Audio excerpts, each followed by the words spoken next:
magíster en Ciencias y Tecnologías del Deporte y la Actividad Física, profesional en Cultura Física y Deporte con énfasis en entrenamiento de los deportes cíclicos, docente a nivel de pregrado en el programa profesional en Ciencias del Deporte, docente a nivel de la Maestría Didáctica e Innovación de la Actividad Física y el Deporte y docente asesor de proyectos de investigación a nivel pregrado y maestría. Recibimos con un fuerte aplauso a Cristian Belalcázar.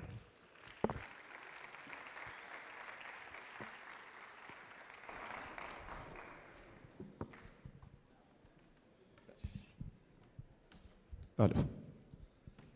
Bueno, muy buenos días, chicos, mesa directiva, docentes, estudiantes, egresados y demás miembros que se encuentran alrededor de todo este proceso, programa y proyecto que me parece sumamente importante para el desarrollo, la formación, el crecimiento de todo el conocimiento que está alrededor de esta área que nos atañe hoy y nos concentra en este escenario académico.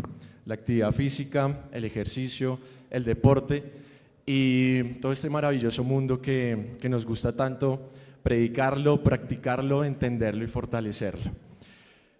Para mí es sumamente gratificante poder contar con este espacio de expresión frente a los conocimientos que he logrado fortalecer y agradezco pues a la universidad por darme este espacio de compartir con ustedes algo de este conocimiento que tengo frente a la relación entre los procesos de entrenamiento, el cómo se miden y cómo logramos llegar a tomar una serie de decisiones para mejorar el performance o la capacidad de rendimiento de los diversos atletas frente a los cuales nosotros nos encontramos.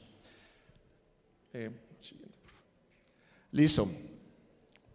Vamos a marcar 3 objetivos en este primer escenario por los cuales vamos a surcar y es primero, fortalecer el conocimiento, segundo, analizar cómo se lleva a cabo todo un proceso de investigación para al finalizar llegar a todo el elemento de discusión y de análisis de todo lo que se ha revisado previamente. Debemos de partir que para generar una investigación todo comienza desde una idea, todo comienza desde la ausencia, todo comienza desde un problema que queremos resolver o alguna metodología que queremos modificar y llegar a mejorar. Bien, para el caso concreto, mi idea de investigación, la cual tuvo una relación directa entre los tests, la medición, la aplicación, la implementación y la utilización de los tests en triatletas de alto rendimiento, específicamente en la distancia olímpica, y cómo esa relación entre los valores de lactato se permitía extraer los datos para analizar cómo estaba funcionando esa carga interna en estos deportistas. Entonces, volviendo a hacer un análisis de esta idea, tenemos que hacer un poco de retrospectiva frente a lo que es el desarrollo filogenético de nuestra especie. Bien, desarrollo que nosotros como especie durante miles de años hemos logrado surcar gracias a todas las dificultades del ambiente en el cual nosotros nos encontramos o por todos los ambientes con todas sus múltiples características de temperatura, altura, dificultades del terreno, nos han permitido adaptarnos por y para el movimiento y entender que nosotros somos una especie cinegética y que tiene la capacidad de moverse por un periodo de tiempo prolongado. Este periodo de tiempo prolongado sobre el cual nosotros somos capaces de resistir grandes espacios temporales, pues no solo se ve en los últimos ciclos y en los últimos milenios. Para nadie es un secreto que… Ay, no sé. No, atrás. El láser no, no, ya. Bueno, para nadie es un secreto, pues que nosotros llevamos en un proceso de al menos 16.000 millones de años de evolución desde que se observaron los primeros homínidos en la Tierra. ¿Esto qué implica? Que tenemos unas particularidades estructurales, físicas, cognitivas, fisiológicas, anatómicas y morfofuncionales que demarcan una diferencia marcada con las otras especies que nos acompañan en este planeta Tierra. Lo cual nos permite analizar cómo por medio de los recorridos largos, los recorridos constantes, los movimientos y esa migración masiva que tuvimos durante todo este periodo de tiempo alrededor del planeta Tierra, pasando desde los Australopithecus, los neandertales, hasta observar los primeros Homo sapiens hace aproximadamente unos 70 millones de años, vamos a entender cómo todo lo que en cierta medida los ponentes previos han hablado de fisiología del ejercicio, de adaptación del ejercicio, de análisis y de observación de cómo se está comportando el corazón internamente, cómo se comporta el pulmón, cómo se comportan los diversos biomarcadores, tiene una importancia elevada para nosotros como profesionales del movimiento. ¿Listo? Que estas adaptaciones y que estos cambios nos van a permitir tener observar esas modificaciones como una radiografía en realidad de qué está sucediendo y qué cambios se están generando para llegar a tener una implementación y una modificación interna y que logren cumplir los objetivos pues, marcados al principio de una temporada. En la actualidad, pues sabemos que existen múltiples disciplinas deportivas. Hablamos de que hace 400 años se documentaba que existían en promedio unas 20 a 40 disciplinas deportivas enmarcadas dentro de unos parámetros de competición, de reglamento, con una objetividad de llegar a la consecución de un logro. Hoy hay una explosión masiva de disciplinas deportivas donde se habla que existen más de 400 disciplinas deportivas de toda índole dentro de la clasificación taxonómica de los deportes. Esto nos permite ver un espectro muy importante de por qué tenemos que seguirnos moviendo, ¿sí? De por qué tenemos que seguir ejecutando cualquier tipo de movimiento, pero sobre todo como especie y como sociedad observamos que estos movimientos pues claro a veces están siendo más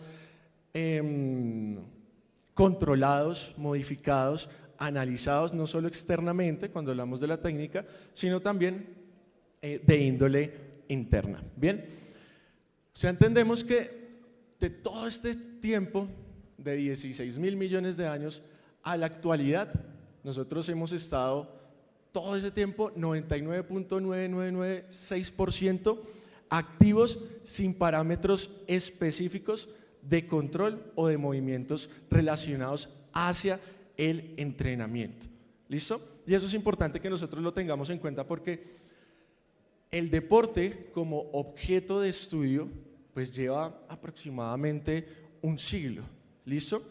Este crecimiento de analizar el deporte como un objeto de estudio es lo que hoy nos tiene también acá reunidos, observar todo lo que existe alrededor de las ciencias del deporte. ¿Listo?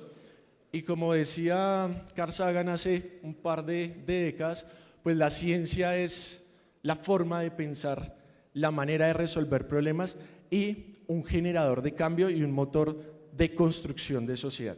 Y nosotros estamos inmersos en eso. Entonces tenemos que aprovechar todo este tipo de espacios, todo este tipo de datos para revisar cómo, siguiente, nosotros cambiamos el tejido de nuestra sociedad.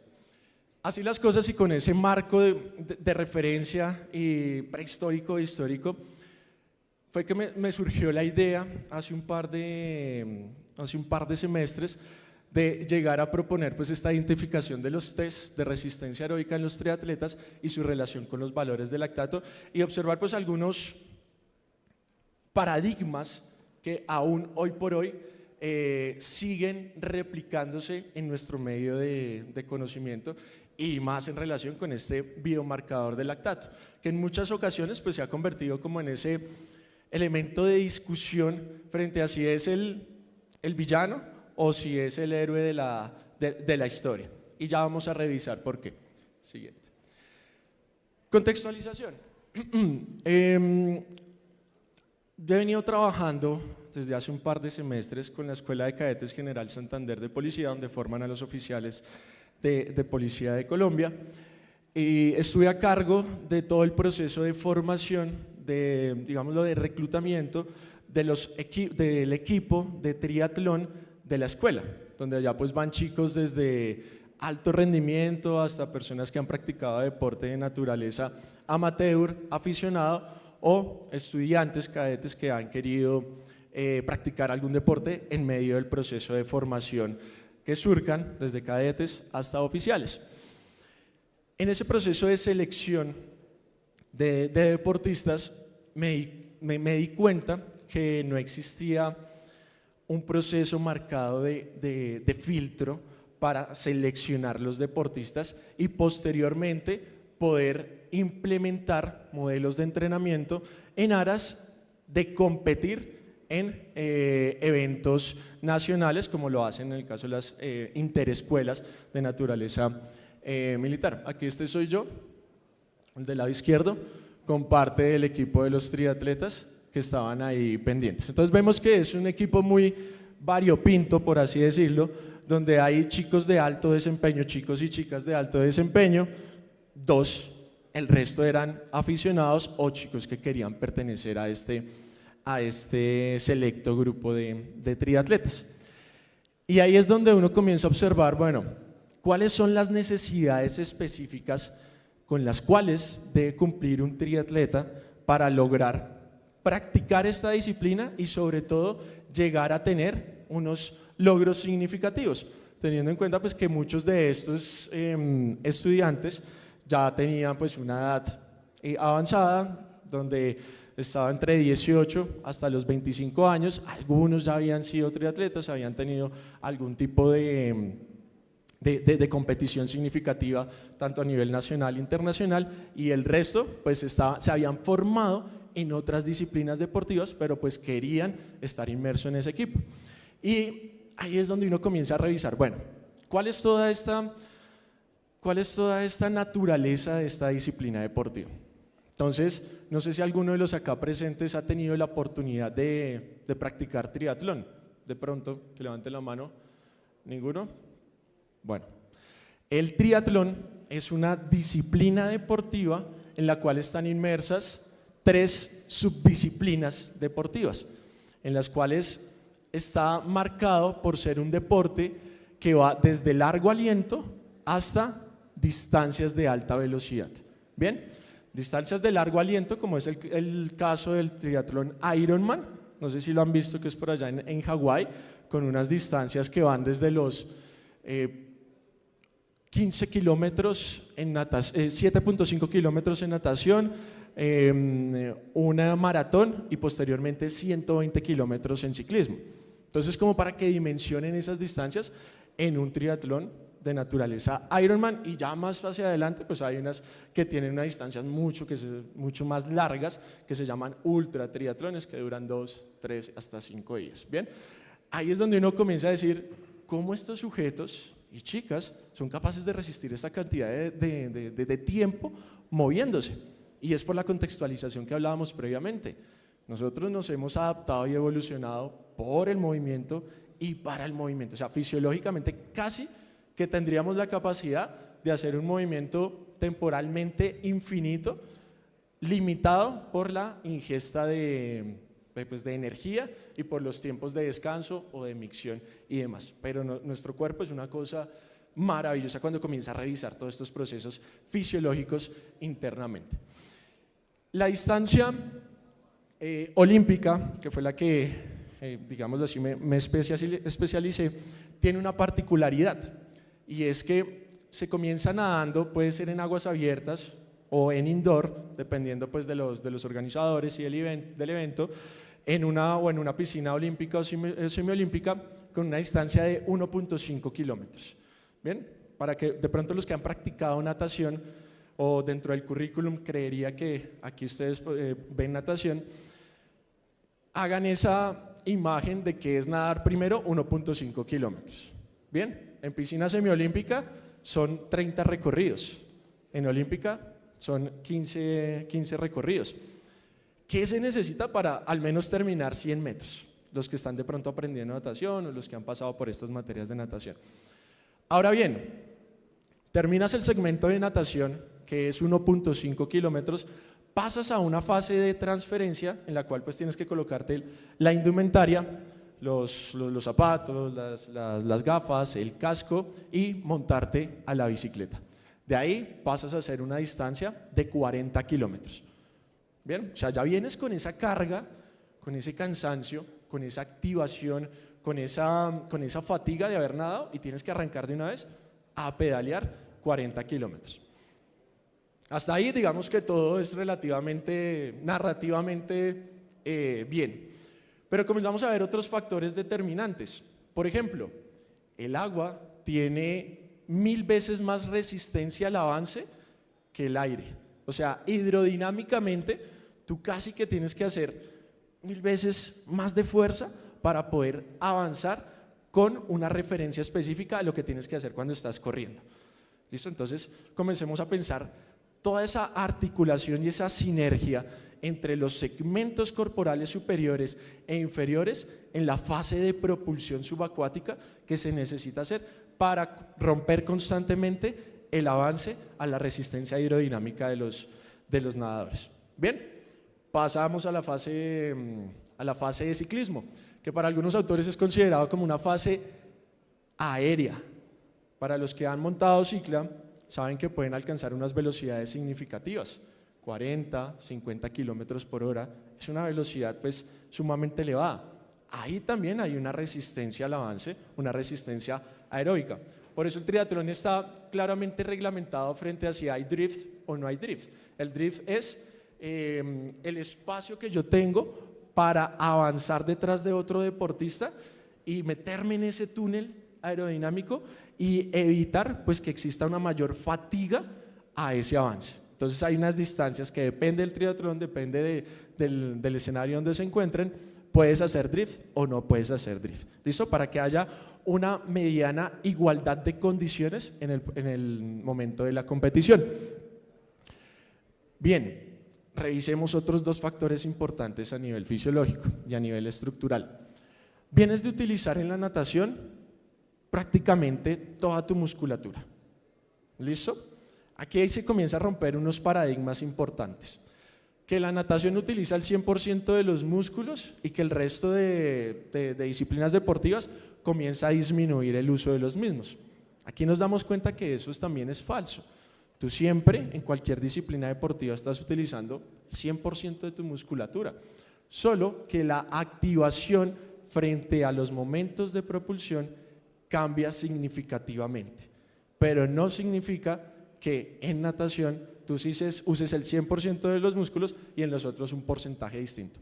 Hay una redistribución de la contracción y la utilización energética totalmente distinta y marcada, pero sí va a repercutir directamente en los procesos de fatiga y de acumulación en cuanto a los metabolitos que están generando desgaste y la percepción subjetiva u objetiva de fatiga. ¿Ok? Es sumamente exigente. Bien, sin desmeritar las otras distancias, 5 kilómetros también es exigente, de ahí para arriba también. Ahora asúmenle todo lo que se ha hecho previamente. ¿Listo? Entonces, comprender todo ese marco fisiológico de entrenamiento, taxonómico del deporte es lo que uno debe de llegar a conocer y entender para aplicar los modelos de entrenamiento. ¿Vale? Siguiente, por favor. Listo. Ahí surge lo que es el planteamiento de problema de esta investigación.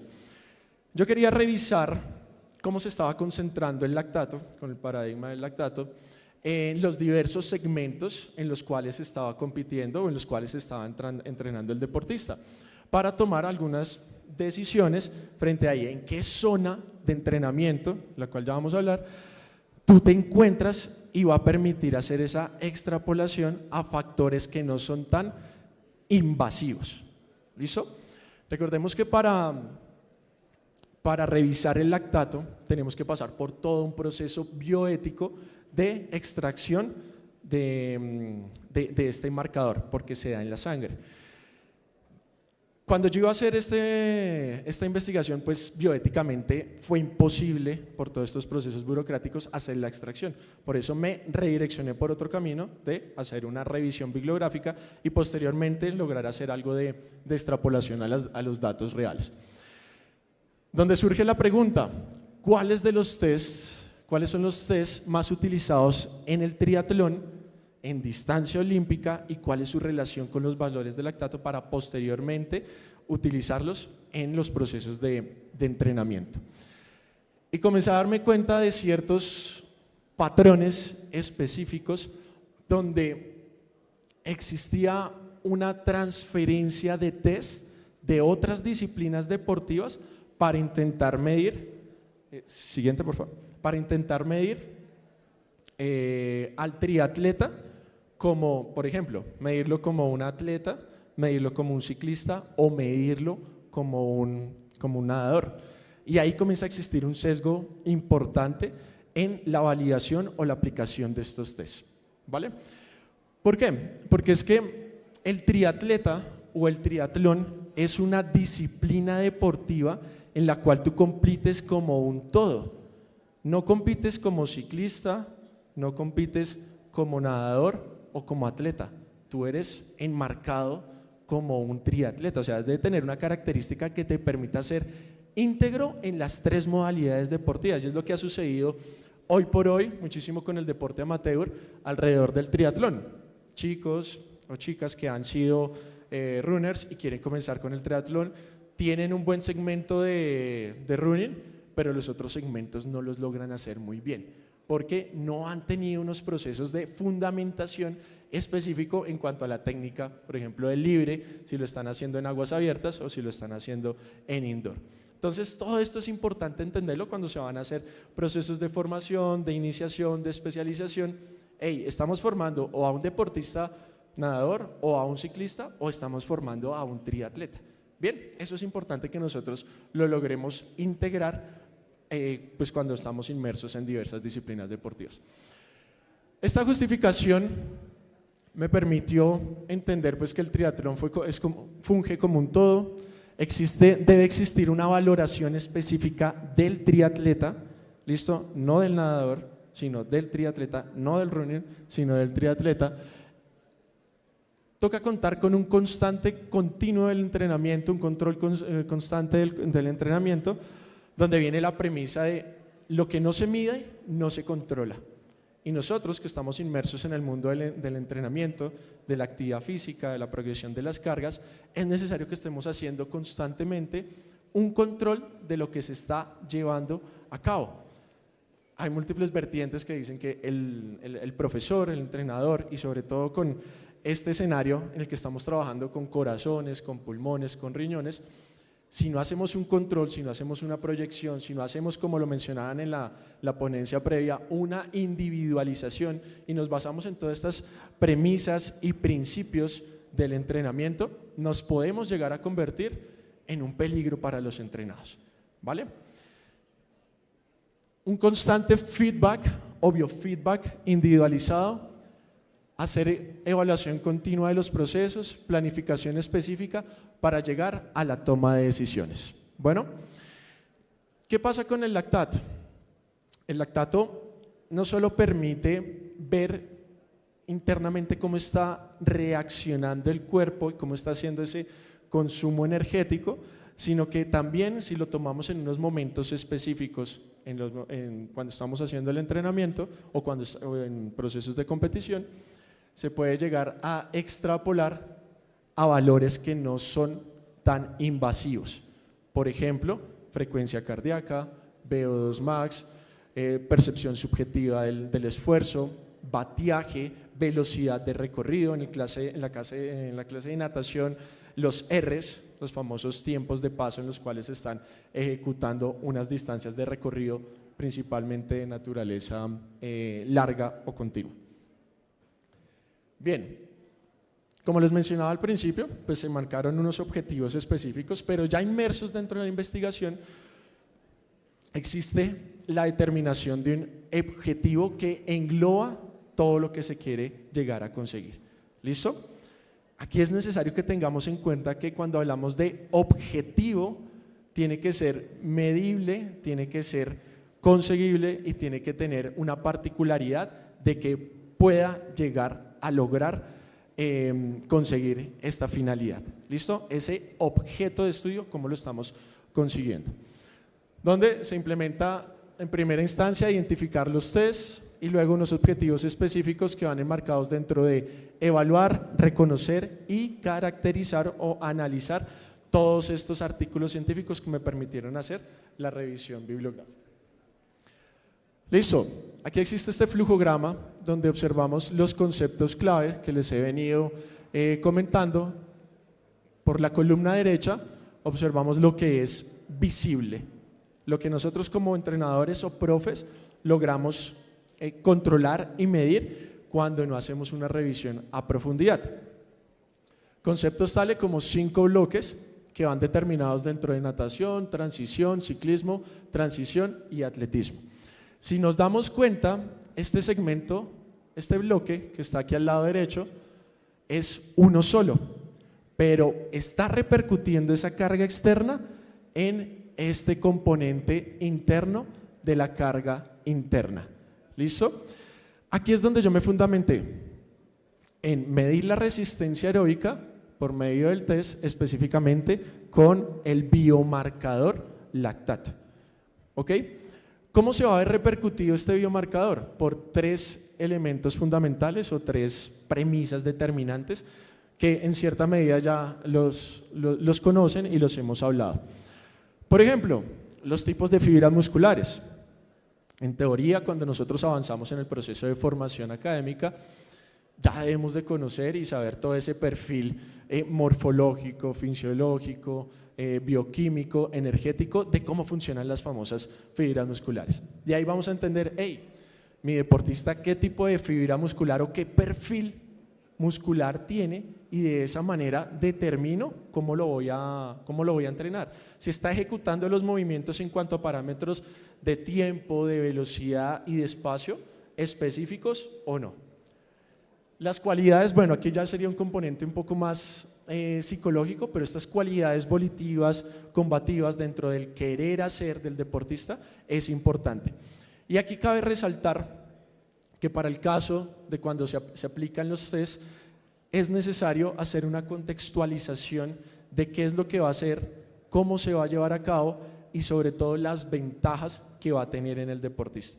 Bien, porque cuando se hacen los test, muchas veces con los chicos de rendimiento sucede, los hacen por hacer, no los hacen de una forma entregada y vehemente y los resultados pueden diferir significativamente de la realidad.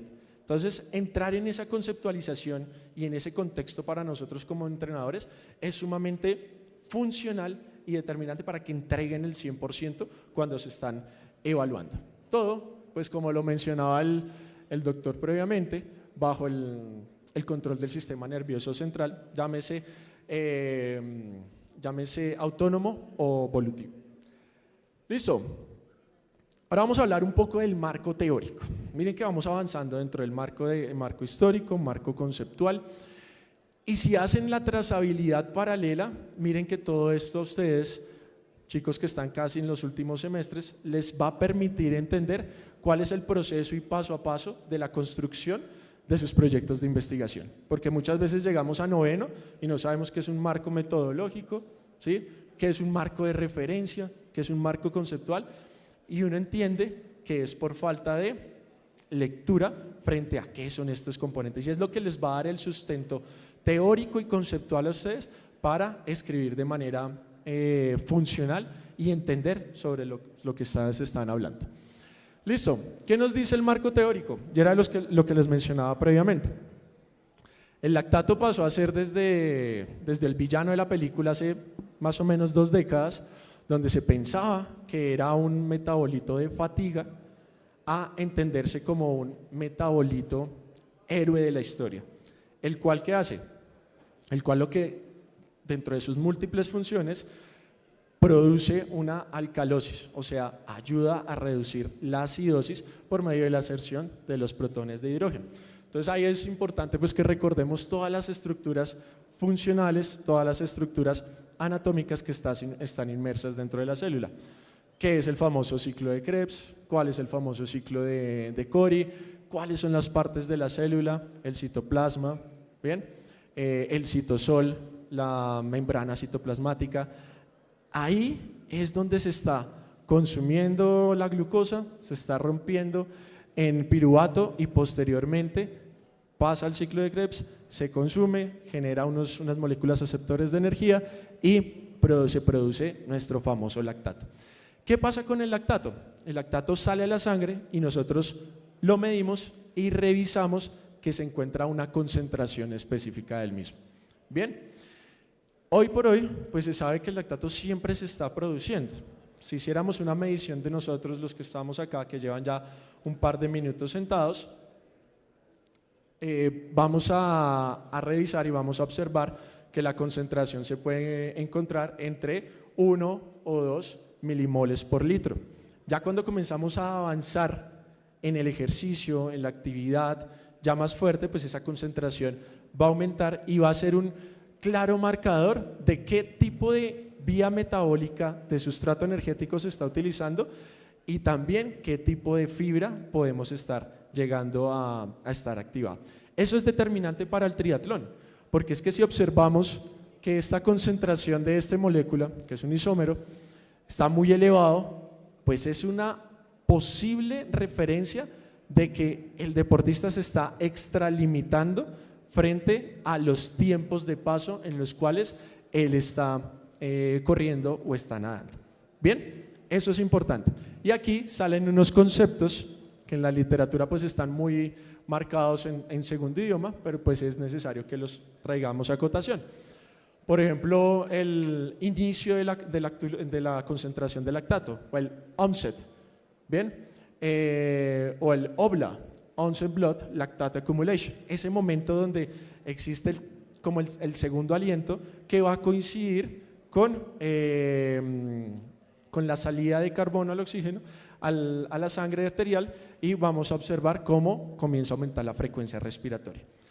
Estos valores es importante que nosotros los conozcamos muy a profundidad y los revisemos.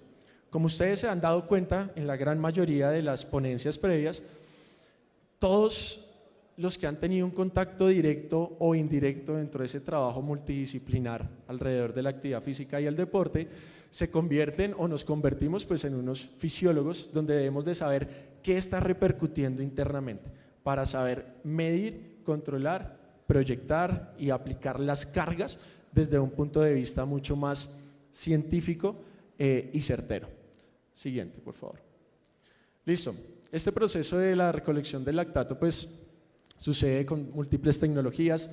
Hay algunos componentes bibliográficos donde hablan de ese drift o esa diferencia frente al gold estándar de hacer una medición pues más a profundidad de esta concentración de lactato, donde se debe tomar bajo unos protocolos importantes. ¿Listo? Protocolos tales como la limpieza, la asepsia, la bioética, la extracción, en qué parte debe de ser y en qué momento específico debe estar siendo analizado para posteriormente observar la concentración del mismo. Ok, ya dentro de ese marco o diseño metodológico que se planteó en esta revisión bibliográfica, pues se apalancó en 3 componentes principales. Primero, pues un tipo de documental de diseño narrativo donde la población específica pues eran artículos científicos que se seleccionaron desde un punto de vista de extracción por medio de la metodología PICO. Bien, esta metodología permite hacer una revisión exhaustiva, profunda y consciente, objetiva sobre cada uno de los factores que deben de tener para ser elegibles los artículos. ¿Listo? Y teniendo pues en cuenta el paso a paso de la revisión bibliográfica que parte desde una recolección de artículos, obtención de la información más relevante, el orden dentro de la cronología, los análisis críticos y la obtención de resultados. Este diseño metodológico, si bien es la parte como desaceitada de la investigación, nos va a marcar el camino del dónde comienzo, cómo lo voy a hacer y a dónde voy a llegar. ¿Listo? Por eso hacemos tanto énfasis en ese marco metodológico del paso a paso. Para este caso, pues hubo una revisión exhaustiva y masiva en diversas bases de datos con artículos científicos indexados, apalancándose en terminologías MEDS, palabras claves, tanto en inglés como español, y marcadores booleanos, para que todas estas llaves y configuraciones de investigación, de búsqueda, permitieran tener una revisión mucho más orientada hacia los objetivos que se habían marcado dentro del proceso de investigación, con unos criterios de selección dentro del marco de criterios de selección y de extracción de los mismos. Bien, aquí lo revisamos muy rápido, todo lo que fue el flujograma. En resumidas cuentas, pues se cumplía con unos parámetros de revisión en cuanto al tiempo, que no tenía que superar 5 años, desde 2024 hacia atrás, y aplicando toda la metodología previa que les había dicho, tanto la escala, la medición Pedro como la escala Pico, se encontraron 143 artículos científicos. ¿Listo? Entonces ahí es cuando nosotros observamos, bueno, lograr acceder a 143 artículos científicos en todas las bases de datos en esta revisión y posteriormente leer todo esto, se convirtió pues, en un trabajo significativo por parte del aquí presente, en el cual se surcaron por estos 4 pasos para decir, hey, ¿cuál de todos esos 143 artículos cumplían a la totalidad y me iban a permitir determinar si existía un test o si se intentó validar un test para medir al triatleta y la relación directa del lactato en los diversos segmentos que se estaban haciendo? Al final, solo se encontraron de estos 143, aplicando todo este filtrado, una cantidad de 5 artículos que estaban distribuidos, como lo vamos a ver a continuación. Estos resultados se encontraron que hubo una cantidad de 2 intentos de investigación o 2 investigaciones directas donde se analizaba al triatleta en campo, 2 de laboratorio y 1 mixto.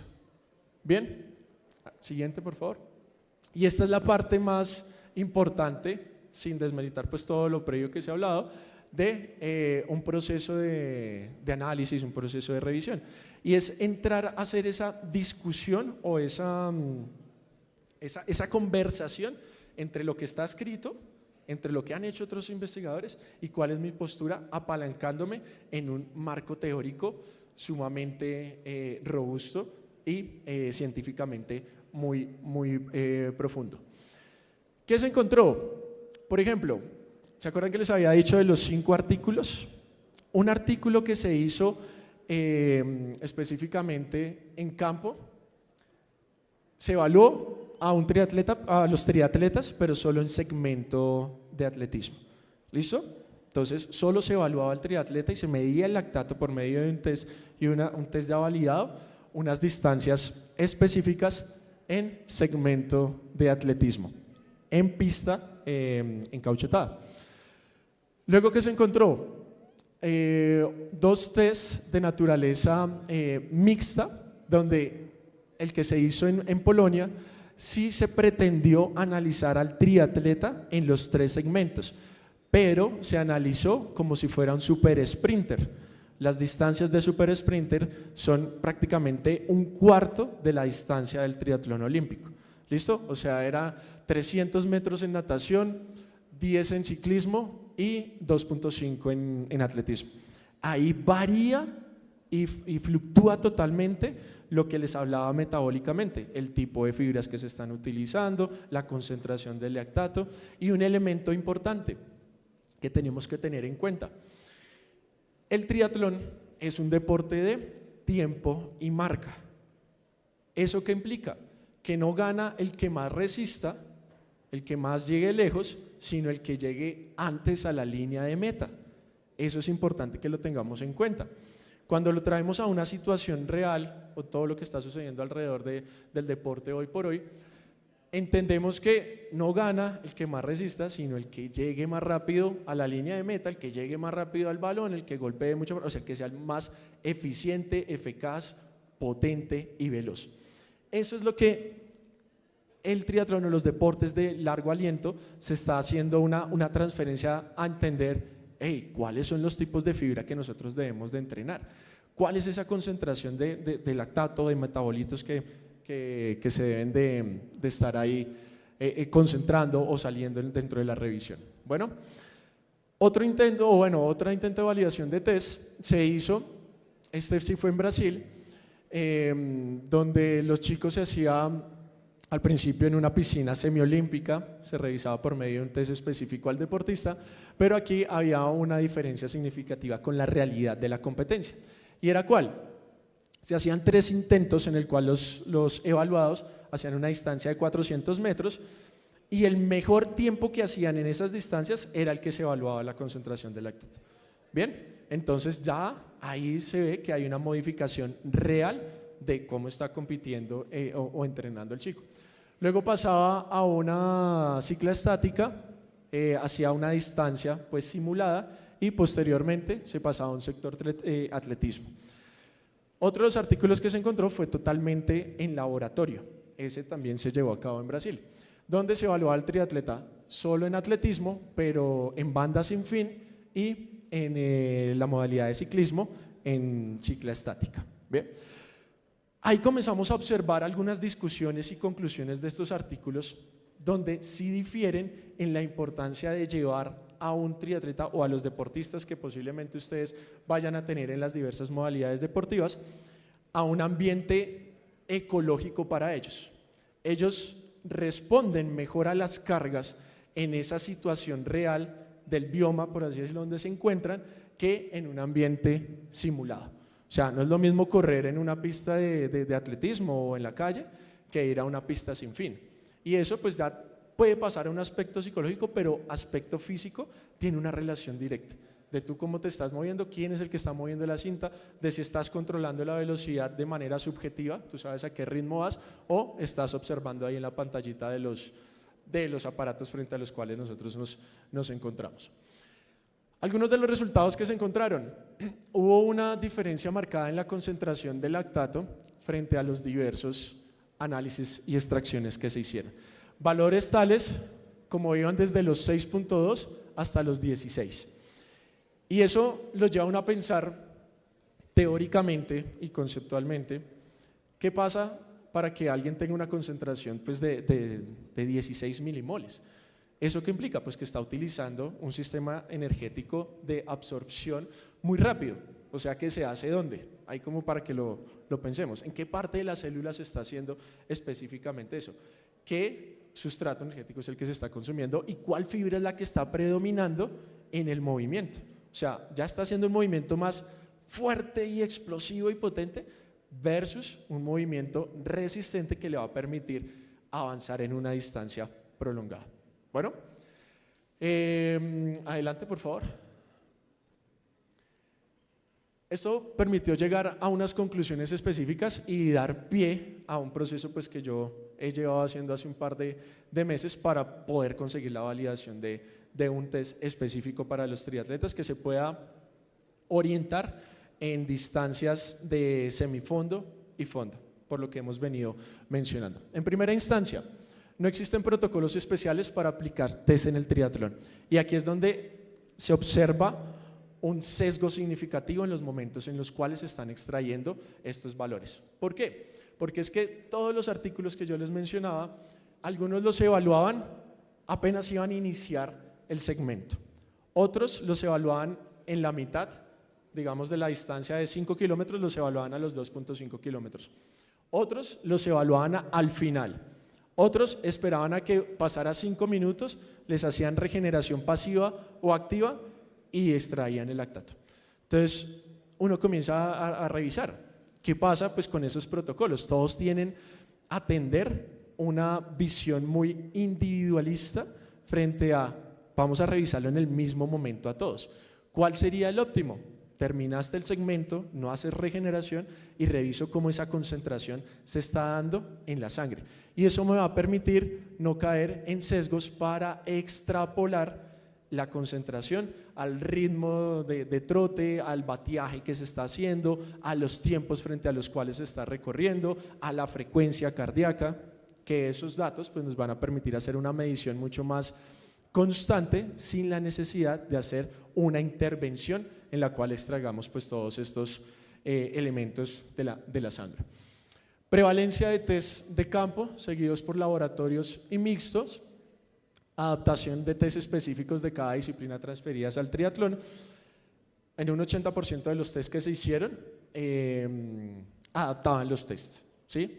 Entonces, test que se le hacía a un atleta se lo adaptaban al triatleta en cuanto a tiempo, modo y lugar. Entonces ahí ya comenzamos a encontrar que hay un vacío conceptual ahí. ¿Por qué? Pues porque por todo lo que les he venido comentando. El triatleta está acostumbrado a pues, nadar, pedalear y correr, no solo a correr. Entonces, ¿cuál es el protocolo que se va a aplicar? ¿En qué distancia se va a hacer? Algunos de los protocolos de los cuales se aplicaron se hacía campo traviesa con pendiente positiva, negativa, con unos cambios abruptos de la dirección. Eso hace perder un poco pues, lo que es el continuum de la funcionalidad de los mismos.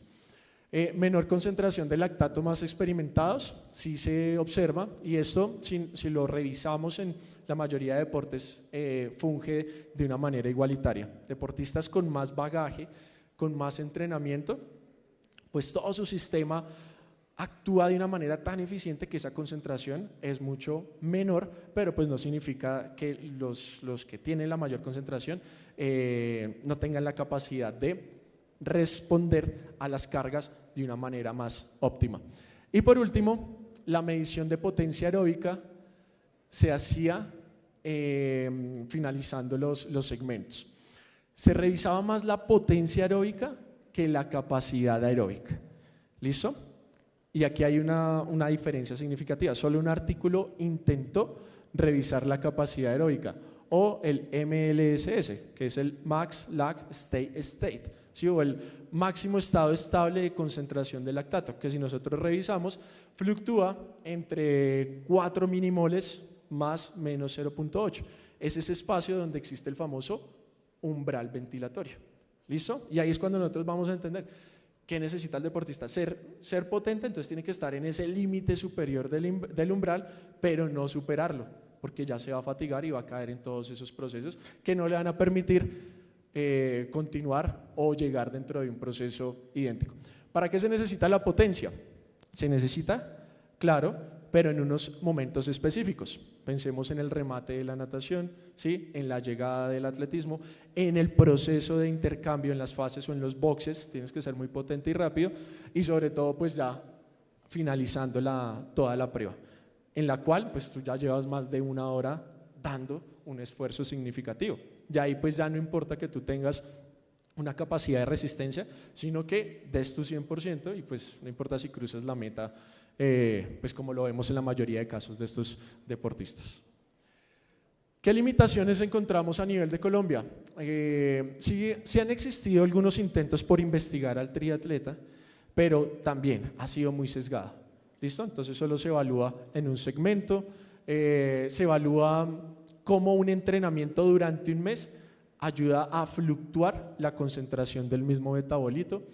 Poca intervención multidisciplinar sí es fundamental, pues para acceder a estos equipos es sumamente complejo, y para acceder a un equipo pluri o multidisciplinario acompañado de un médico, de un fisioterapeuta, es sumamente complejo. Y cuando nos apoyamos de todo este equipo multidisciplinario, pues podemos hacer una mejor lectura. Muchos de los artículos solo lo hacía el entrenador. ¿Listo? Entonces ahí vemos, bueno, cómo nos acompañamos con los otros científicos y podemos hacer una mejor lectura y proyección. Información detallada sobre los periodos en los que se encontraban los triatletas también no existía. Entonces no decían, se encontraba por ejemplo en una fase en un microciclo de choque, en un meso de ajuste, ¿sí? No lo especificaba, y eso va a tener una repercusión directa sobre cómo esa sobrecarga está afectando los valores internos, si se encuentra en sobreentrenamiento, si no se encuentra, y eso es determinante. Y solo un artículo hablaba de, hey, este triatleta se encuentra en una etapa preparatoria para una clasificación a nivel del mundial. De resto, no mencionaban este tipo de aspectos. El momento de recolección de la muestra no está estandarizado ni tampoco puede ser el óptimo. Bien, no estaba estandarizado, por ejemplo, se toma en el lóbulo del ojo, se toma en la huella dactilar, ¿sí? No, siempre había una diferencia frente a la aplicación de los mismos y eso genera pues un cambio sustancial. En realidad pues no se lleva una medición cotidiana y pues ¿por qué? Es una limitación en cuanto a requerimientos tecnológicos, factores económicos y sobre todo la cualificación de los mismos entrenadores. Muchos pues a veces, y era lo que mencionaba el doctor Botero, piensan que todos estos elementos de cualificación no son necesarios y son sumamente determinantes. Saber cuál es la concentración, dónde se tiene que medir, cuáles de las tecnologías que me permiten extraer este metabolito es más eficiente o es un gol estándar o simplemente es un elemento tecnológico que es de venta masiva y no tiene esa sensibilidad específica para determinar lo que se está midiendo. ¿Qué recomendaciones pues, se dieron producto de esta investigación? En cuanto a la prospectiva, diagnosticar a los atletas colombianos, construir, diseñar test específicos para esta modalidad deportiva. Recordemos pues que el triatlón es medianamente un deporte muy contemporáneo, muy moderno, donde tuvo pues su inauguración por allá en Sydney 2000. Entonces la investigación pues no tiene tanto tiempo ni tanta aplicación. De hecho ya esta disciplina deportiva ha venido mutando o evolucionando, donde pues por medio de lo que se espera de la visualización del deporte, ya no se está haciendo las distancias olímpicas, sino se están haciendo distancias de super sprint o sprint mixtos, para que sea un deporte mucho más rápido y pues que la gente no se aburra observándolos en las competencias, porque es que imagínense uno ver a un chico moviéndose 1.43 o a una chica moviéndose 1.50, pues la gente tiende a aburrirse, solo los que somos apasionados nos pegamos ahí al televisor a ver todo el recorrido como es, pero pues recordemos que estamos en la sociedad del mercantilismo, de la inmediatez y pues estos tiempos se quieren reducir, por eso estos deportes también tienen una adaptación y una evolución constante. Este fue el tiempo que tuvo aquí este chico, Alex G, en París 2024. Entonces pónganse a pensar, 1 hora 43 moviéndose, o sea, en ningún momento se quedan quietos, ¿sí? 1 hora 43 es siempre difícil, al ritmo que ellos van. Lograr extrapolar con otras variables de control es sumamente importante, por eso yo creo que somos enfáticos los profes y aquí todos estos colosos de la ciencia, en cuanto a saber qué es la frecuencia cardíaca, qué es la variabilidad de la frecuencia cardíaca, qué es, por ejemplo, el amoníaco, qué es un test de Bosco, ¿sí? Cómo se aplica un ARM, cuál es la biomecánica del deporte, y eso es uno de los aspectos que uno siempre les lleva a ustedes como reflexión. Sabemos todo lo de la biomecánica, sabemos lo de la fisiología, sabemos lo de la anatomía, sabemos qué es un test, ¿sí? Sabemos aplicar un método científico para no convertirnos pues, en uno más. Y promover el uso de test físicos desde la estructura de cross-training para la interpretación del entrenamiento. Hoy por hoy el cross-training o el principio de la alternancia y la variabilidad es lo que nos permite en ciertos momentos específicos de los procesos de entrenamiento mejorar al deportista o potencializarlo cuando el principio de especificidad no cumple con las necesidades básicas de potencializar ese performance del deportista. ¿Listo? Parte de la bibliografía que se hizo dentro de la revisión y siguiente. ¿Alguna pregunta? Muchas gracias por el...